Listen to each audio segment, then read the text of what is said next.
मेरठ में आनंद अस्पताल के मालिक हरिओम आनंद की आत्महत्या के मामले में बेटी मानसी आनंद ने शुभारती विश्वविद्यालय व मेडिकल कॉलेज के मालिक डॉक्टर अतुल भटनागर सहित कई लोगों पर मुकदमा दर्ज कराया है, जिसके बाद शुभारती हॉस्पिटल के मालिक डॉक्टर अतुल भटनागर ने मीडिया से बात करते हुए मानसी आनंद और उनकी फैमिली पर गंभीर आरोप लगाए हैं। दरअसल आनंद अस्पताल के मालिक हरिओम आनंद ने बीते दिनों अपने फार्म हाउस पर सल्फास खाकर आत्महत्या कर ली थी, जिसके बाद से ही आनंद अस्पताल के शेयर होल्डर्स और हरिओम आनंद के पूर्व पार्टनर विश्व भारती विश्वविद्यालय के मालिक डॉक्टर अतुल भटनागर पर आनंद की बेटी मानसी आनंद ने गंभीर आरोप लगाए थे। मानसी आनंद ने पैसों के गबन से लेकर शुभारती से ट्रक निकालने तक के आरोप लगाए और कहा शेयर होल्डर्स और अतुल भटनागर की प्रताड़ना और दबाव के चलते उनके पिता ने आत्महत्या की है। उन्होंने बाकायदा एक सुसाइड नोट भी एसएसपी मेरठ को सौंपा, जिसमें एसपी सिटी ने जांच की और अब आकर डॉक्टर अतुल भटनागर सहित 8 लोगों पर मुकदमा दर्ज किया गया है, जिस पर डॉक्टर अतुल भटनागर ने अपना स्पष्टीकरण देते हुए तमाम बातचीत मीडिया के सामने पेश की और आनंद परिवार पर ही जान का खतरा बताया है। क्या कुछ डॉक्टर अतुल भटनागर ने कहा, सुनिए पूरी बातचीत। 6 पेज का ये रीसेंट ऑर्डर है, एक चीज में लिखी गई है कि इसमें क्यों निकाला गया है और इसमें बाकायदा ये भी रीसेंट ऑर्डर है, कोई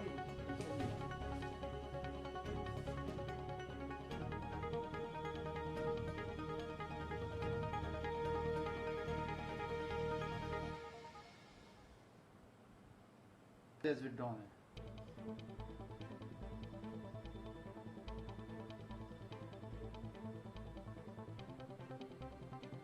सिर्फ अभी सीधे जो मेरे खिलाफ एफआईआर हुई है, मैं उससे संबंध में बोलना चाहता हूँ।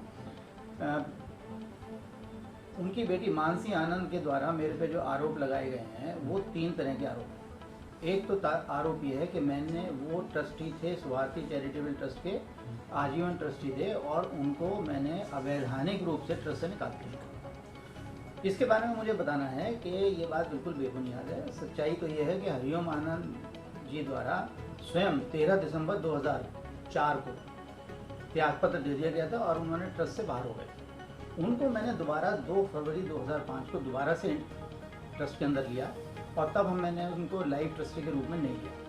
लेकिन उसको उन्होंने ये सोचने के बदले कि मैंने उनके ऊपर कोई उपकार किया है, उन्होंने उसको गलत तरीके से लिए और उन्होंने ट्रस्ट विरोधी कार्यवाही, जिसमें काफ़ी उसमें पैसे का गबन भी था और बहुत सारे ट्रस्ट के विरोध में किए गए कार्य थे, जिसकी वजह से मुझे उनको 7 मई 2005 को निकालना पड़ा। ट्रस्ट से उनको बाकायदा ट्रस्ट के बोर्ड ऑफ ट्रस्टीज़ की बैठक में उनको निकाला गया। उन्होंने उस 7 मई 2005 के आदेश को senior division civil court Meerut में उन्होंने उसको चैलेंज किया, लेकिन 27 मई 2005 को वो जजमेंट उनके खिलाफ हो गया और वो उसमें हार गए। उस जजमेंट को उन्होंने माननीय उच्च न्यायालय में चैलेंज किया, रिवीजन फाइल किया और 26 नवंबर 2006 को वो वहाँ से भी डिसमिस हो गए। सर, दूसरा जो आरोप है, आप बिल्कुल सही कहना, दूसरा ये आरोप है कि मेरे ऊपर उनकी बहुत सारी देनदारी थी, जो बिल्कुल झूठ बात है। क्योंकि पहली बात तो मैंने जो भी उनसे पैसा लिया वो मैंने उधार पे लिया था, ब्याज पे लिया था और उसका पूरा रिकॉर्ड मैंने एसपी सिटी साहब को दे दिया था कि कब किस सारा पैसा मैंने उनका चेक से लौटाया, मैं ब्याज के मैंने सारा उनका पैसा लौटा लिया। दूसरी बात इसमें यह है कि अगर मान लीजिए आप एक कल्पना भी करिए कि अगर मेरी कोई देनदारी होती तो 14-15 साल से हरिओम आनंद जी क्या मांगते नहीं मेरे से? 14-15 साल तक उन्होंने मेरे से एक पैसा नहीं मांगा। अगर मेरे से नहीं मांगता, मैं ये मांगा होता और मैंने नहीं दिया होता तो वो जाते किसी अधिकारी को शिकायत करते, किसी कोर्ट कचहरी में बात दायर करते, समाज में लोगों से कहते। लेकिन 14-15 साल तक एक भी पैसा उन्होंने मेरे से मांगने के लिए कहीं कुछ ऐसा कोई बात नहीं किया। सच्चाई है कि कोई मेरे की देनदारी नहीं बनती थी। अब उनकी मृत्यु के बाद उनकी मौत को भुनाने के उद्देश्य से उनकी बेटी मानसी आनंद और उनके जो सहयोगी हैं वो इस तरह का दुष्प्रचार मेरे लिए कर रहे हैं। तीसरा उन्होंने आरोप लगाया कि मेरी और मेरी पत्नी के साथ हरिओम आनंद जी की उनकी मौजूदगी में बैठक हुई और उसमें मैंने उनको पैसा देने से मना कर दिया। तो मुझे ये तो बता दें कि बैठक कब हुई, उसकी तारीख नहीं बताई। भाई तारीख बताएं, समय बताएं, जगह बताएं कि कहाँ पर हुई, तो उसका मैं जवाब दूंगा कि वो समय कहाँ था और कौन लोग थे, या किसी सुनसान जगह पर हुई, जहाँ भी हुई वो बताएं। क्योंकि अगर मेरे इस बात से कि भाई हमारी मीटिंग हुई, मैंने पैसे देने से मना कर दिया और उस पर उन्होंने सुसाइड किया 27 तारीख को, तो इसके मतलब तो तुरंत हुई होगी ना, या तो 27 को हुई होगी या 26 को हुई होगी। तो मानसी आनंद ये तो कह नहीं सकती कि मुझे याद नहीं है। अगर याद नहीं है इसके मतलब बहुत पहले कोई बैठक हुई है जिसका जिक्र वो कर रही है, तो वो तो मौत की वजह वो नहीं हो सकती। मौत की अगर वो वजह थी तो वो तारीख या तो वही होनी चाहिए, एक आध दिन पहले की होनी चाहिए। तो तारीख बताएं, जगह बताएं। ये झूठ बात है, मेरी उनसे कोई मुलाकात नहीं हुई, और जिसमें मैंने उनसे कोई, जब मुलाकात ही नहीं हुई तो पैसे लेने और देने की और मना करने का कोई प्रश्न ही नहीं है, और मेरी कोई देनदारी नहीं थी। तो ये सब केवल उनके ऊपर, सब लोग जानते हैं उनके ऊपर बहुत बड़ी कर्जदारी थी, वो पैसा लौटा नहीं पा रहे थे। इसके अलावा उनके घर के अपने विवाद थे जिसकी जांच की जानी चाहिए कि उनके घर के क्या विवाद थे भाई, जिससे उन्होंने पैसा सूद पे लिया, ब्याज पे लिया। अब आप कहें कि भाई सूदखोर थे लोग, अब उसको आप कुछ भी नाम दे दीजिए, लेकिन ये तो व्यापार चलता ही इसी तरीके से। जिन लोगों के पास पैसा होता है वो अपना पैसा व्यापारियों को देते हैं और व्यापार इसी तरह से चलता है और ब्याज लेते हैं। अब ये तो ब्याज पे पैसा देने वाले और ब्याज पे पैसा लेने वाले के बीच की बात है कि वो किस टर्म्स पे क्यों देता है। अगर उन्होंने गलत टर्म्स पे लिए तो ये उनका सोचना था।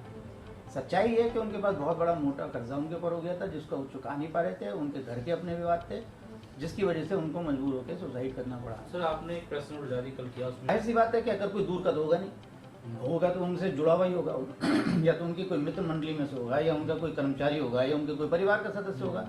ये तो जांच का विषय है, ये गंभीर विषय है। मैं तो स्पष्ट रूप से कह रहा हूँ कि ये भी जांच होनी चाहिए कि कहीं किसी ने उनको जानबूझ के सल्फास की गोली तो खिला नहीं दी, क्योंकि मानसिक रूप से वो बहुत ही ज़्यादा, जैसे कि पता चल रहा है कि वो परेशान थे, और ऐसे में कुछ थोड़ा सा वो ऐसी दवाएं भी ले रहे थे कि जिससे साइकोलॉजिकल जो दवाएं होती हैं उससे कुछ दबाव होता है कि आदमी थोड़ा सा पूरी उसकी जो जागरूकता होती है वो नहीं होती। ऐसे में किसी ने उनसे कुछ भी झूठा साइन करा के बताए बिना और कुछ कर लिया हो, और उसके बाद क्योंकि वो रहेंगे नहीं उसको डिनाई करने के लिए कि भाई मैंने तो चिट्ठी लिखी नहीं, और ऐसे में किसी ने उनको सल्फास खिलाया, तो ये भी चीज़ है जो कि जांच होनी चाहिए। सर आपके पास एक धमकी वाला लेटर आया, सर क्या कहें? उसका कारण यह है कि देखिए, इन्होंने झूठा आरोप मेरे पे लगाए और लगातार सोशल मीडिया पे मेरे खिलाफ ये झूठ बोल रहे हैं कि मुझे करोड़ों रुपए की देनदारी थी। अखबारों में इनके स्टेटमेंट छप रहे हैं। तो जब ये लगता है कि भाई मैं तो बड़ा करोड़पति अरबपति आदमी हूँ, जब जिस आदमी को इतने बड़े करोड़ों रुपयों की राशि किसी को देनी हो, उसने न दी हो,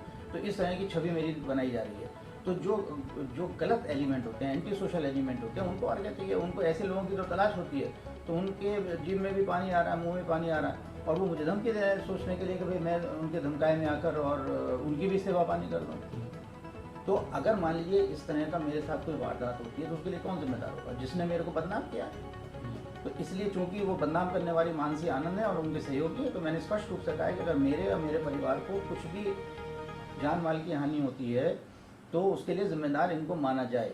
मैं अभी पैसा चाहते हैं मेरे को दबाव में लेके, क्योंकि ये सोच रहे हैं कि भाई मैं बहुत ही, एक जो डॉक्टर होता है और एक जो बड़े इतने इंस्टीट्यूशंस को चलाता है तो थोड़ा वो सॉफ्ट टारगेट माना जाता है। उसको अपनी छवि की बड़ी चिंता होती है कि मेरी छवि खराब ना हो जाए। तो ऐसे लोग कई बार होता है कि जो जाके समझौता कर लेते हैं कि भाई चलो हम मेरे को बदनाम मत करो, चलो जब मैं तुम्हारी सेवा कर देता हूँ, कुछ दे देता हूँ। तो ये वसूली का, अवैध वसूली का एक है कि इनके ऊपर कर्जा बहुत, इनको लग रहा है कि वो कर्जा उतारने के लिए कहाँ से किसको पकड़ें। तो उन्होंने सोचा कि डॉक्टर तुम लपेट लो, वो दबाव में आकर और कुछ पैसा देंगे, इनको समझौता करेंगे।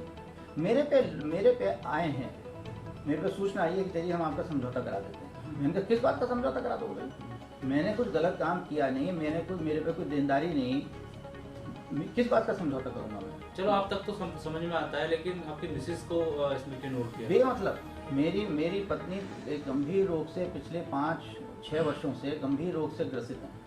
उनका घर से निकलना नहीं है। उनको रेडियोथेरेपी, कीमोथेरेपी उनकी 2 बार हो चुकी है। डॉक्टरों ने स्पष्ट रूप से, और इस कोरोना काल में तो उन्होंने बहुत ही स्पष्ट रूप से कहा है कि जब से कोरोना का शुरू हुआ है कि आप घर से मत निकलिए। ऐसे में उनका नाम को बीच में डालना, भाई अगर मेरे से विवाद करना है तो मेरे से विवाद करो, चलो मैं सक्षम हूँ, जवाब दूंगा, लेकिन मेरी पत्नी को बीच में डालना ये स्पष्ट करता है कि उनको, हमारे को और हमारे परिवार को दबाव में लेने की कोशिश की जा रही है। सबसे पहले तो मैं अपनी बता दूं कि मुझे अभी भी अपने ज़िले की जो पुलिस है उसके ऊपर विश्वास है कि वो इन चीज़ों के किसी के दबाव में नहीं आएंगे और निष्पक्षता से जांच करेंगे। मेरे पास सारी चीज़ों की, हर चीज़ के मेरे पास पुख्ता प्रमाण है ये साबित करने के लिए कि मैं निर्दोष हूँ। अगर उसके बाद भी मुझे कभी भी ऐसा लगता है कि मेरे से कुछ इस तरह की कोई सुनवाई मेरी सही तरीके से नहीं हो रही है तो मेरे पे वैधानिक विकल्प उपलब्ध हैं।